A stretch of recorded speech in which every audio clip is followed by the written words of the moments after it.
This is Karen with My I'm Possible Dream, and we are in Peninsula, Ohio. I used to live out in this area. A lot of people don't even know Peninsula exists. And I am with Shane with the Heart of Rock and Roll Foundation. Now, if you don't know what this is all about, you're going to learn some great, exciting things.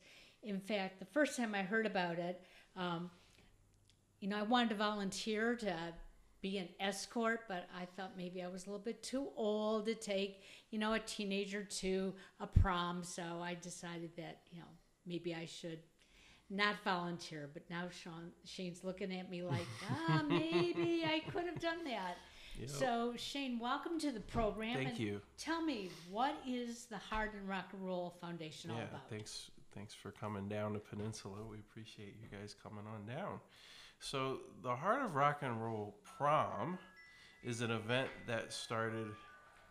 Turn it off. Okay, so if you heard that phone ringing, that was my mistake. As I was asking Shane, what is the Heart of Rock and Roll? Mm-hmm. So the Heart of Rock and Roll Prom, it's an event for teens and adults with special needs. So this would be ages 16 and up. So you mentioned a few moments ago about teenagers. Well, let me tell you, we actually had somebody this year that was 71. I would have been a youngster. Yep, absolutely. So our volunteers are of all ages as well. So we just had this event. This event was August the 8th. It was held at Bedford High School this year. And it's the second year that we've done it. And it was very successful. So who gets invited to this? I mean, how do they find out about this? Yeah, so it's interesting you should say that, because that's really where the Heart of Rock Foundation kind of spun off of this. Because in 2014, we had a major effort to reach out to service providers, group home providers, other specialty organizations that would be involved with the special needs spectrum in any way. So we reached out to these folks, but the more we kept going, the more we kept finding. And what occurred to me quickly is there's pockets of advocates for special needs, not just in Ohio, but all over the world. Sure. But everybody is doing their own thing. And it's very rare where you see a lot of organizations teaming up to do something. So that was a positive that came out of it. So to answer your question, we had over 100 different organizations that we had reached out to or connected with over the course of the first year of the event. And we invited anybody that they knew of, either was one of their clients, one of their consumers, or somebody they just knew that could benefit and come to this event. Well, and I like, what you found out. There are so many different grassroots organizations, and they're all working for the same end, and yet there hasn't been anybody who's wanted to really pull them all together. I don't know if it's that we're afraid to step on each other's toes, or if everybody, just wants to prove that they can do it. But the reality of it is, when Alex put together My I'm Possible Dream, as he said, this is not about me. It's about growing awareness, building a community. Yes. And that sounds like what you're trying to do, is like, let's all come together. Right. And that's really what happened, because with the first year, we had sponsors involved, we had volunteers involved, and really the whole effort began out of two churches.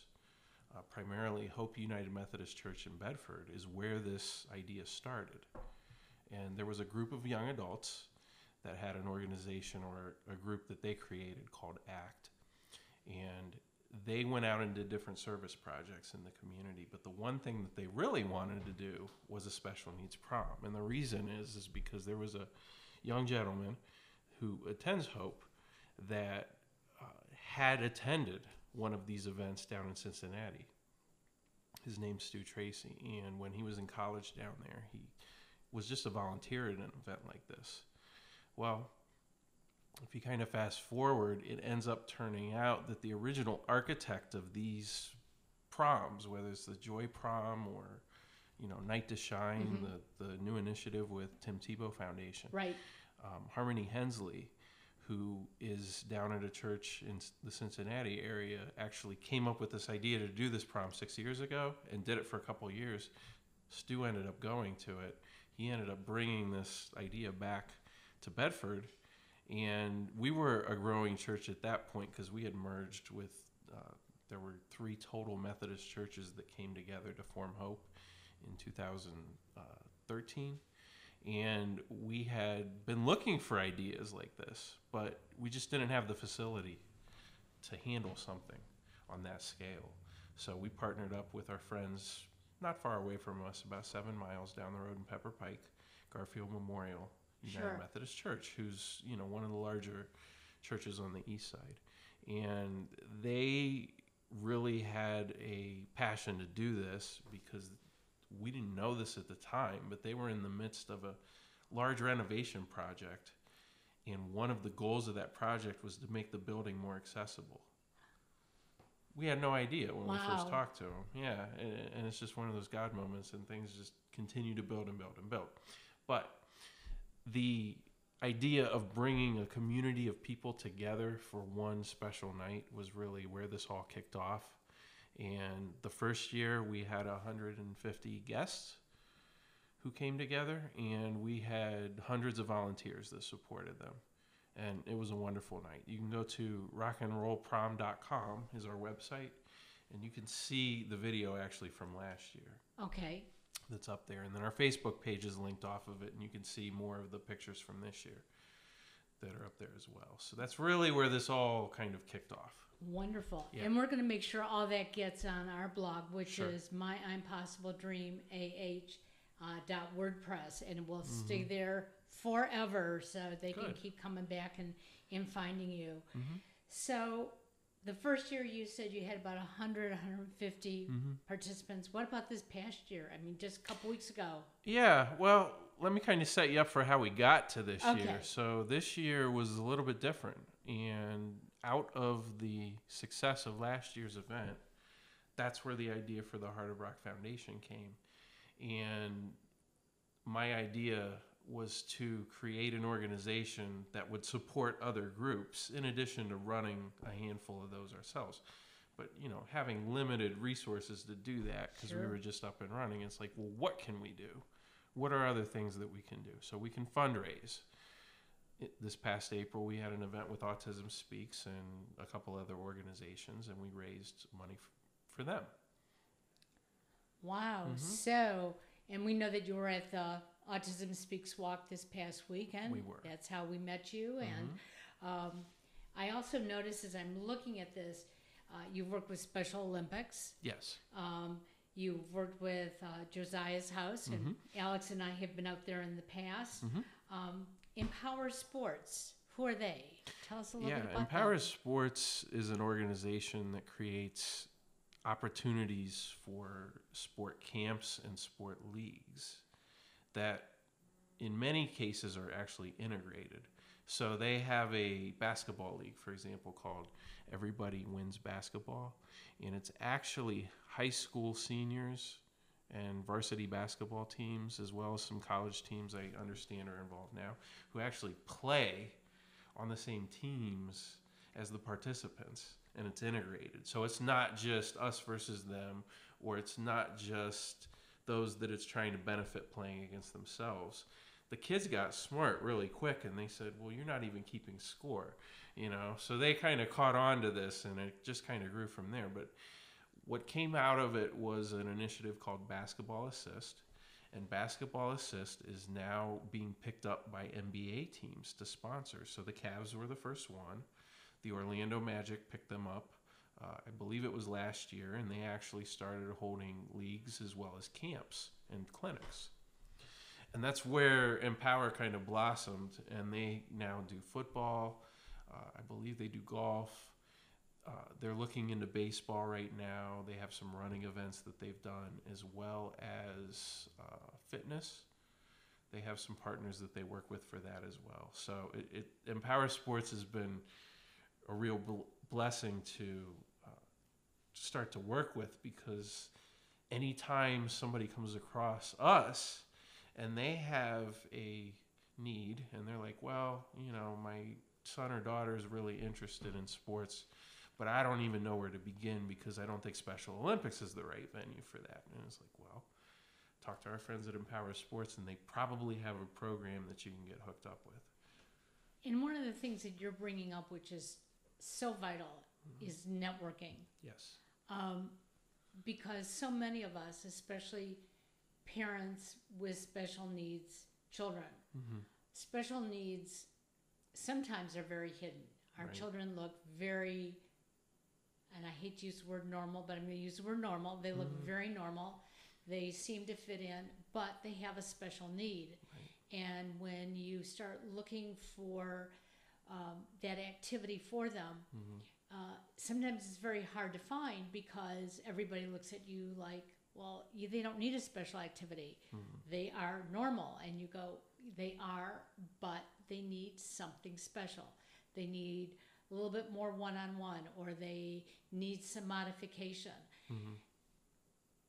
And once you can start networking and finding these different organizations, it opens up the world. It does. And I mean, I'm excited because I never heard of Empower Sports, but I know of a lot of the people that I've been working with surely can use an organization like this. I also know that there are a lot of young adults that have never gone to a prom. Right. And wow, it would just make their day to be able to say, I've been to a prom, even if they went as an escort of somebody to a prom. Yeah. Check it off your bucket list. Yeah, and you really find that out, actually, what ended up happening this year as well. It did in pockets last year. We had actual, who we would consider guests, becoming the escorts, and that was exciting to see. And there were a lot of groups that came. Some of the, I guess, group homes even banded together. One of them on the west side, I believe, got a limo for the night for the whole house, and like 3 or 4 of them came. The same thing happened. The Ashtabula Autism Awareness Group up there. It's another grassroots organization. Sure. You might already be aware of them, but they banded together, and a funeral home up there actually found out about their need and sponsored the limo for them, and that was written up in the newspaper up in Ashtabula County. I was just blown away. So it's little stories. There's this big narrative going on about what we're doing, and as you mentioned earlier, all the awareness that we're trying to raise for this community, which is why we do this, in addition to providing these experiences. But there's all these subplots that are going along with it, and you find out about this stuff even sometimes 3 and 4 and 5 months later. Like last year, for example, and you'll see another picture of this up on our Facebook page, but last year we had a really cool picture of, there was a gentleman that was next to the DJ that was on stage when we had the event at Garfield Memorial, and he had a crown on and everything, and he was singing his heart out. Well, come to find out, he was very nonverbal for the most part, but music was one of his triggers. And once he got going and in that environment, he was off to the races. And we were told later, he wouldn't speak to people normally. And it just came out that this guy just started belting out tunes. It was amazing. Well, and one of the things that Alex and I have observed, since we started My Impossible Dream, is that there are people, like you said, who are nonverbal, but give them the passion platform that they have, right, whether it be painting, writing, acting. They may not be able to have a conversation, but they can go on stage and they can act, or they can sing, or maybe they can even actually tell you a story, but they can't tell you how they feel. Right. And we have to stop labeling everyone. Going back to the walk, there was a young woman who I noticed was in a wheelchair, in fact, a motorized wheelchair. And I overheard a conversation of 2 young teens. And the comment was, oh, look at the crippled autistic person. And I just cringed. I mean, Yeah. here it was at an Autism Speaks walk. And I walked over to them and I said, she's not deaf. Right. Don't you think you want to walk over and apologize? And they both looked at me and they said, oh, we didn't mean her. And I said, whether you did or not, okay, It was an earshot. you know, Mm-hmm. she's obviously in a wheelchair Yep. and you're at an autism walk. And they did walk over to her and start talking to her. This young girl was brilliant. She just started talking to them. Now, it turns out she wasn't even on the spectrum. Really? She was with her sister, who's on the spectrum. Oh my goodness. She happens to have MS. Okay. So assumptions were made. Mm-hmm. But these two young girls, they learned a lesson. Sure. Okay. And normally I'm not that verbal to Right. tell people that, but it just hurt Of course. because I know how people have misjudged my son. Of course. And I know when I was younger, if I had gone to one of these rock and roll proms, Mm-hmm. I probably would have done some misjudging. But Mhm. we can't anymore No. because they're vital to our community. Mm-hmm. So how did you get started in all this? What made you decide to do all this? Yeah, well, I mentioned where the whole idea started, and I decided it's something that I wanted to get involved with, and there was a lot of other things at the church that I'm involved with in terms of communications and programming, and it was just right up my alley to help out and see where we could take this and start to find my way. So through the course of the first year, I was heavily involved in promoting the event, coming up with the identity for it. My background obviously is in marketing, thus being here in Peninsula in the art studio. And it just, doors started to fling wide open. There was I guess I'll call it an issue in terms of reaching out to these organizations. How would we do that? How are we going to communicate to people that we're going to have this event? So there was a need there, and I got involved. And through the course of that, ended up being one of the main contacts to all these, 100+ organizations. That's where it began. The night of, it was very stressful, at least from an organizing standpoint, of course. A lot leading up to it. It's kind of like this big crescendo, and then when it's over, it's like, wow, it really went that well. But the night itself was unbelievable. But during that night and, leading up to it in the weeks ahead, really got me thinking. And what you mentioned about the example of the folks at the walk this past Sunday, there were a lot of barriers that I would say, shattered that night, where people thought they were coming in with expectations, preconceived notions, thinking everybody at this event was going to be in a wheelchair, all these different things that pop into your head when you really haven't had experience. So that all evaporated, and I would tell you by the end of the night, the first year, the volunteers were having just as much fun as the guests were, and by the end of the night, you really didn't know who was a guest and who was a volunteer, unless you knew, because everybody was having one big, great, giant, fun time. So that's what started to open my eyes to it. And then I started looking around in my own life and connecting dots. When I was in elementary school, I was diagnosed with 2 different learning disabilities. I never even considered that to be part of the spectrum, but it is. I was diagnosed for writing and math. And those are 2 skills that, are vital when you're in elementary school, and from a Right. developmental standpoint, that's something they pick up on. So I had to go into special ed classes and all those different things, and met incredibly wonderful people through my journey in school as a part of it, and, better off for it. So that was the first area. Then the second area was my nephew has had some things that have developed over a series of years, and my brother and his wife lived in Switzerland for about 3 years, because my brother had started a company. That company ended up getting acquired, and they were sent over there, which isn't a bad piece out of it. If you're Right. going to get your company acquired, you might as well go Sure. see the world too, right? So they were over there. Well, he started having a lot of difficulties in social settings, and things just started happening. Now, at the time, I believe he was 9 or 10 when that started, and then, as he got older, it started happening even more. So I don't know all the details behind it, but basically the bulk of it is this.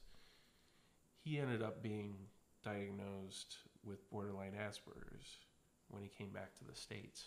When he was over in Switzerland, as you probably know, they're years behind us in research Right. in Europe, unfortunately, but they are. So they really didn't know what to do with him. And there were moments when he really upset his friends so much that one time they locked him in a garage because they couldn't handle him.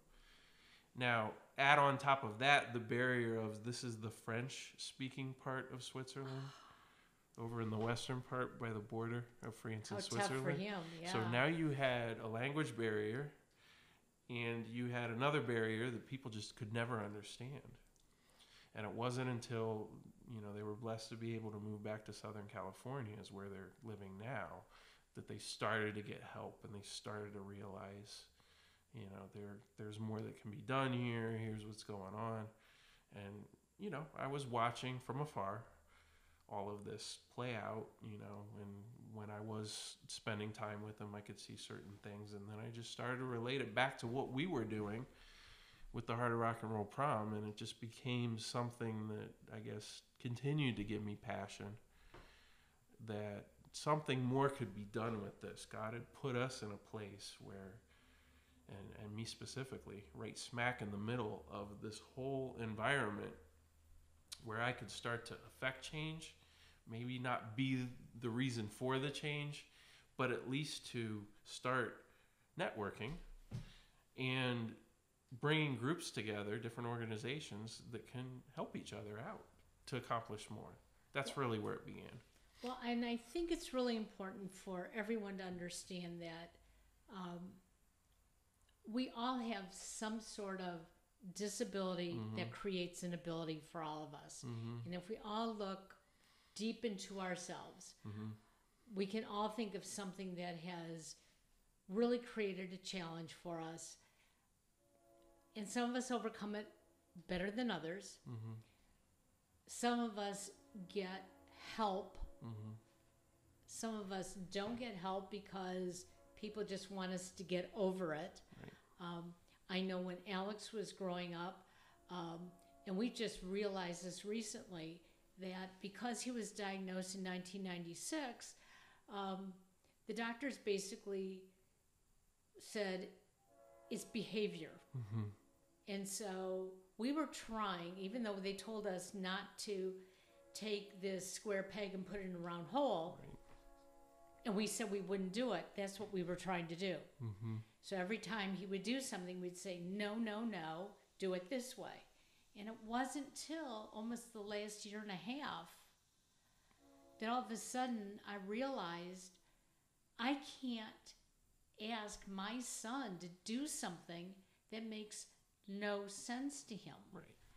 And the day that I started realizing that, I started noticing a change. Now, it's been difficult even for him to see the difference in my behavior towards him. It's like he keeps waiting for the shoe to drop. But we all have something that stops us from doing things the way we think traditionally we should do things. But the reality is there's no traditional way to do anything. No, there isn't. Everybody finds their own way, right? And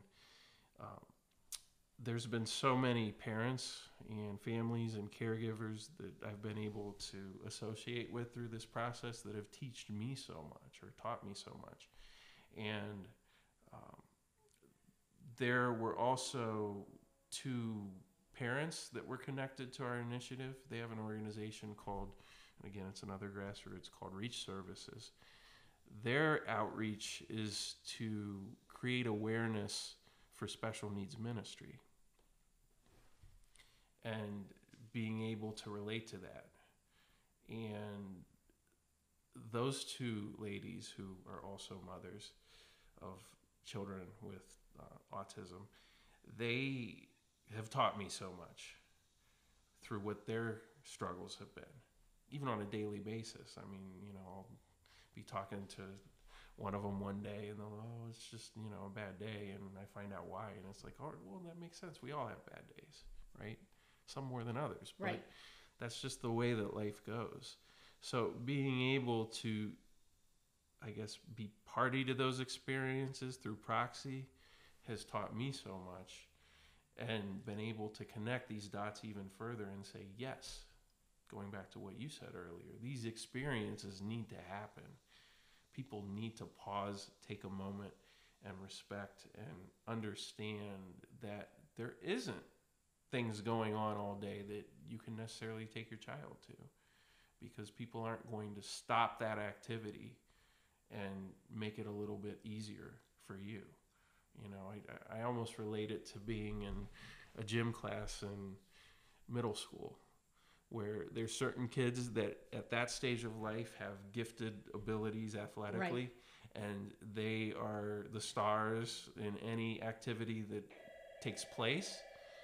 And it's something where you see kids who are kind of hanging out on the fringe and they'll get picked on. I mean, this is where bullying all starts, of course, but you'll see all these things. A little petri dish microcosm of life is happening in that gym class, right? Right. And you look at what we're trying to relate to here in the special needs world, and it's very similar, because some people just don't get it.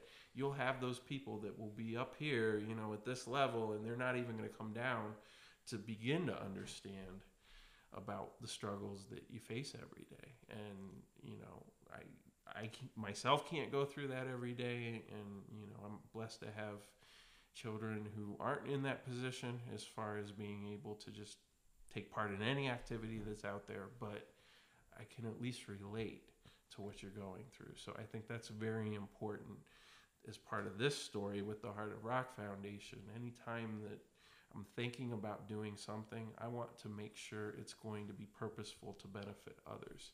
Not just to have another fundraiser for us to, make money, or to make money and fundraise for another group, but to create an experience for somebody. What we were able to do at the fundraiser we had this spring, and it was with our friends at Skylight Foundation, part of Skylight Financial Group. We know who they are, offshoot. right? Yep, Mm-hmm. Steve Thompson and the fellas up there, they're wonderful. But we were able to bring a couple unique experiences to that. There is a family in the Bedford area. I think I may have even mentioned them to you, but I'll tell our listeners. Taft Price and her son Aaron Broadstreet. Aaron wrote a book about growing up having autism, so that people could understand. Like you said earlier, right, it's like they could tell you a whole story, but they couldn't tell you what they're feeling. Right. Like that was a tool for him to be able to tell the world what he went through, so they could start to look at it through his eyes. Exactly. Well, we were able to bring Aaron and Taft to that event, and some people had seen them before, so they knew what was up, but others had not, and it's like they're blown away. And I'm sure the same thing, from what I've heard, happens with Alex. Right. When he goes and talks with people start to open their eyes up, and it's like, oh, I didn't even realize that, or I didn't think about that. And these are all the aspects and elements that are playing into this world, and it's just more complex. And to start to begin to understand what this community needs, you have to take a step back first and take yourself out of the situation and say, okay, does a movie that's sensory friendly, because if you're a family that has loved ones and they have certain conditions, they go to a movie and they can't sit through the whole thing for various reasons. If we create an environment where we have a sensory friendly movie, is that going to give benefit to someone else? Yes. So that's what we look for. That is terrific. So what's next on your agenda? Yeah, I ask myself that every day. What am I going to get up today and do next? There's lots that is going on right now and starting to take shape. I'd be remiss if I didn't take a step back to between the first Heart of Rock and Roll Prom and this year's. We partnered with the Bedford School Board and the Bedford school system this year for various reasons. One being in the hope Methodist Church congregation. We have several teachers and actually school board members that participate. Secondly, Bedford has the highest concentration of special education students in the entire county, to the point where people even move into the district so they can get these services. So again, it's all about connecting the dots, and it became clear to me that even though we had this great event at Garfield Memorial Church, who was a wonderful host last year, if we wanted to expand the mission, we had to look a little bit bigger than that in terms of who else can we partner with that may not be a church or may not be faith-based. So it made perfect sense to get involved. We went with them. They welcomed us with open arms and said, we would love your help, but before you have this prom, we need some help too. You see, every year we have the Special Olympics Summer Games event for Greater Cleveland chapter at Bedford High School. This past year, it happened on May 4th in the spring. The event was expanded to include other events that didn't take place, and I can't remember specifically what those sports were, but more activities were happening, so they needed even more help. So we got involved and we were able to help out with a couple things. But when we first got involved with them and started sitting down with their planning board, one of the first questions I asked, I said, have you guys ever considered a resource area very similar to what you saw at the Walk for Autism Speaks and other events that are out there in the community? And they said, well, we thought about it, but it's a great idea and we don't know where to begin. Can you guys help us by introducing some organizations? So we had about 6 or 7, but we had a whole resource area that parents and families and the participants could come and meet and learn about what other opportunities there are out in the community. So that was a great thing. And we brought a DJ, we did some other things. It was just a really good partnership for us to be able to help another organization, which again is kind of the hallmark of the Heart of Rock Foundation now, to be able to help them to be successful in their programming. So that's where that started, and then they ended up allowing us to have our event at Bedford High School. Very, I will say, cost effectively, but also very carefree in the sense where we didn't have a lot of obstructions. They were very helpful. Even on the day of, the janitors were doing anything that they could within their limits to get us what we needed that day. So it was a very good partnership. I fully expect us to be back at Bedford High School next summer.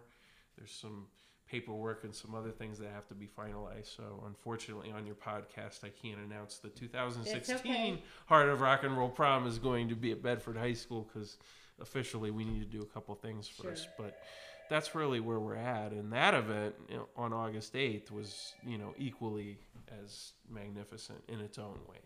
That is terrific. Mm-hmm. Well, we certainly look forward to you being back at Bedford, and I have an experience at Bedford High School out on their football field when Brecksville played Bedford. What year was that? It was Glenville. Glenville. Oh, and yeah. what year was that? It was in 2000. I have an odd feeling Cardale Jones was their quarterback. 2007 or 2008? Yeah, it was 2008. He would have been.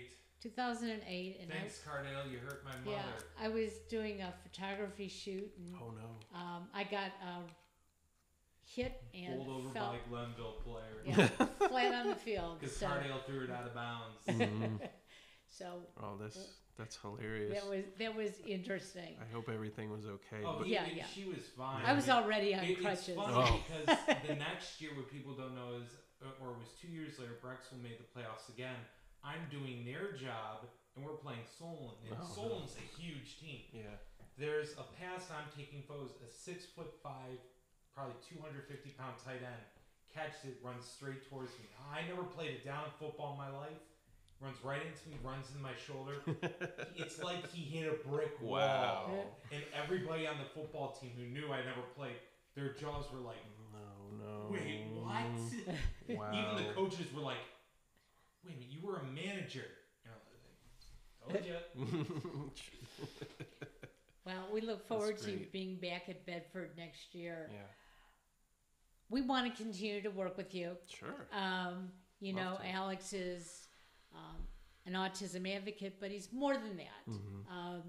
He believes in equality, awareness, tolerance. Um, Everybody has a dream. Obviously, you have a dream, and you've been obviously living a dream. Figuring it out every day, well, but yes. but we all do. Of course. You know, when Alex started dreaming about playing baseball when he was, I think, 4 years old. If 5 was more the accurate age. Okay. But he started watching it at 4.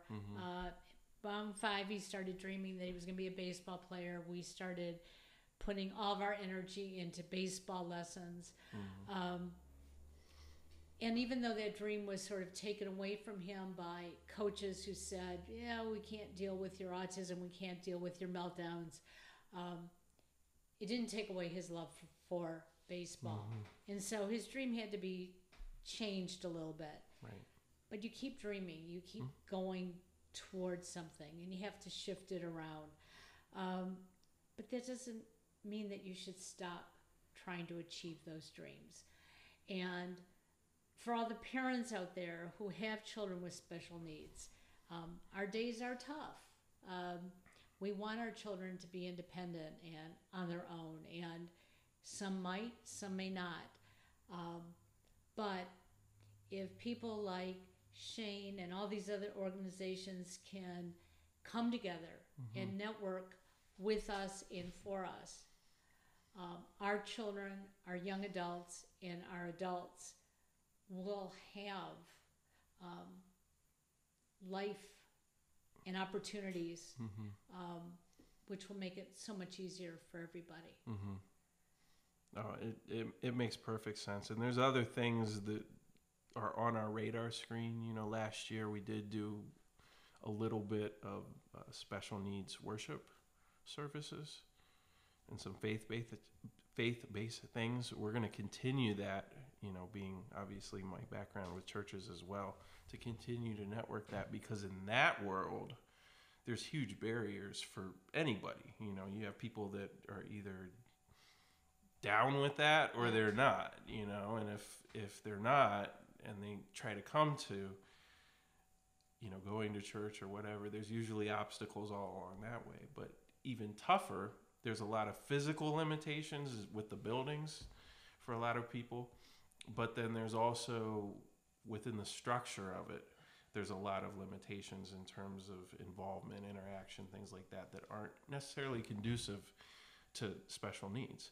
So there's a movement going on right now that's getting louder, where there are a lot of organizations and individuals and churches that are really taking a step forward and saying, you know what, we're going to recognize this group, not just have them stand up on a Sunday and say, oh, there they are, but actually create intentional programming around that.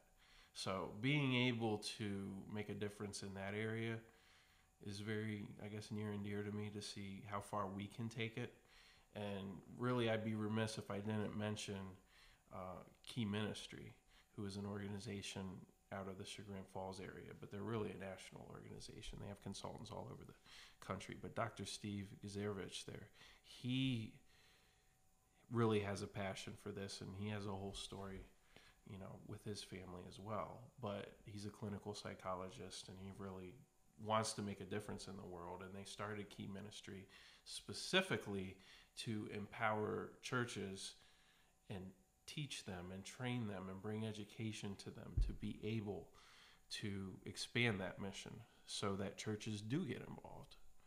And I think that's a really important aspect that a lot of people overlook, and they might say, well, let's just do a respite program. And that's only where it starts, because you're really putting everybody in a box that way.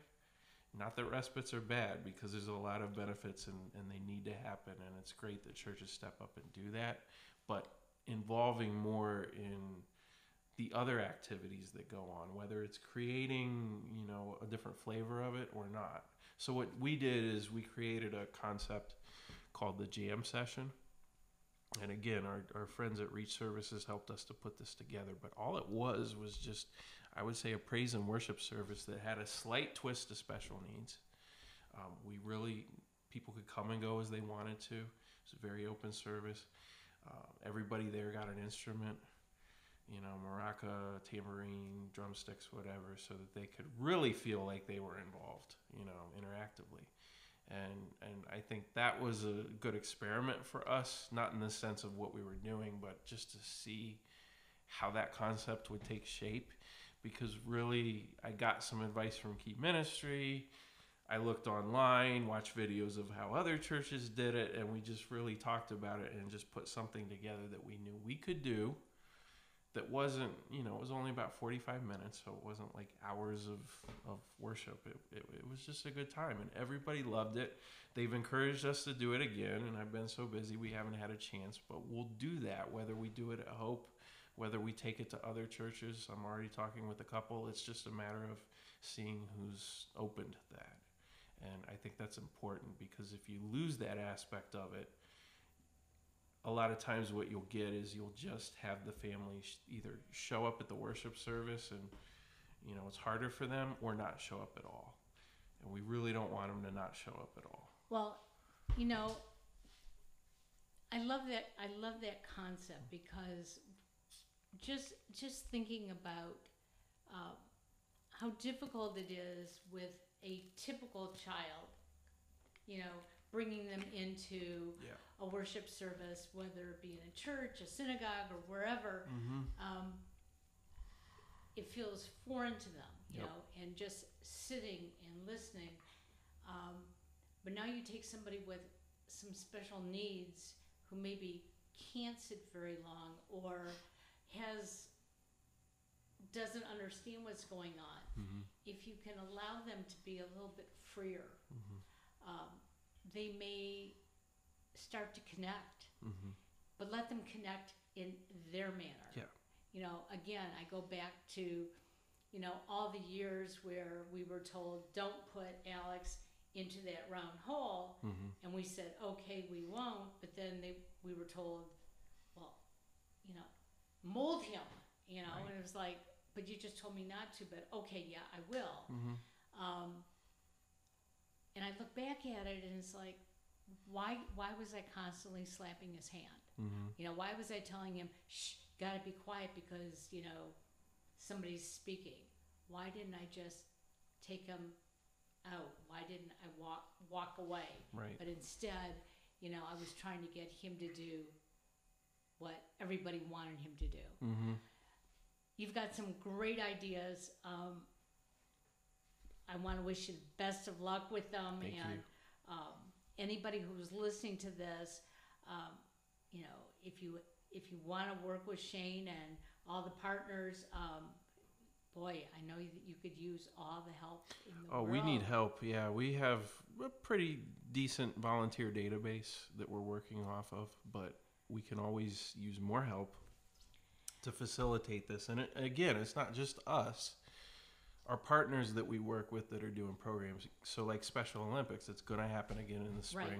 this year. I don't have the exact date, but it's either going to be the last week of April or the first weekend in May. And we'll post that up on our Facebook page as soon as we have it. But that's another area where Right. they need volunteers, over 100. So, these different sororities that work with Autism Speaks that are out of their walks. Right. That's a great example of an organization who may not have any experience with this community getting involved. And what you find out after a while is that they got just as much out of it by participating. Exactly. And they never would have even thought about that. So we would love to have any volunteer help. Just let us know. Even if we don't have an event that's coming up in the next month, we'll keep you on our database list and we'll get the word out to you when we got new stuff. Perfect. And the biggest thing is we have to stop all the bullying and, and second guessing of people. It's called tolerance. Become aware and be tolerant of each other. It is. And one of the last things I want to talk about really quick is there is a entertainment company that I'm affiliated with called Global Entertainment, and they have started an initiative called Stop the Hate Tour. And Stop the Hate Tour is really a series of programming that happens in schools mostly, where there's an interactive assembly and a session that's going on, and it's all about equality and everybody really just coming together for anti-violence, anti-bullying, things of that nature. So again, as I mentioned earlier, things just keep coming to light to me and put in my path. And this is another area where we can actually take the special needs community and link them up, even though that's not what it was intended Right. for. In fact, the Maltz Museum of Jewish Heritage initially came up with the concept for Stop the Hate, which is an essay contest that has been going on for 3 or 4 years Right. in middle and high school. And Stop the Hate Tour just really ended up becoming an extension of that. They're really two separate things. But I really want to look for opportunities to bring Stop the Hate Tour and integrate it with this programming. There's an artist, Humble G the Fiddler. He is a hip-hop violinist, or specifically what their concept is called hip hope, which is really bringing enlightenment and hope and equality to the world. That's really the premise of global entertainment and what they're doing. But this is an outreach and extension. So actually Justin Bachman, Right. who you guys are well Very familiar well with, aware. was the 2014 Stop the Hate essay Right. contest winner. Justin also, he just left for Syracuse University this past week, but he's also an individual that he has Tourette's, and he goes around also to speaking engagements and really opens up everybody's eyes. So you guys know, but the listeners definitely check out Honor Good Deeds is the name of the organization that the Bachmans Right. started, and He's on our podcast too. so absolutely, make he's sure further you listen to him. further down that page. Yeah. He's there. But Stop the Hate Tour is something that everybody will be hearing more about. Is I find intentional ways to, just really connect these two worlds, because a lot of good can be done. Tolerance fairs, all these things are in the scope of what could Exactly. happen with this. It's just really a matter of coming together and seeing what sticks. Well, again, we thank you very, very much, and we will be following up with you. And we look forward to next year's Heart of Rock and Roll, and we hope it's going to be at Bedford High School. Yeah, it will. So we hope you guys are listening. And if Bedford High School would like to have Alex Hale, My Impossible Dreams, speak to them, he's available. We're setting up our schedule for this school year. So thanks, everybody. We will be in touch with all of you soon.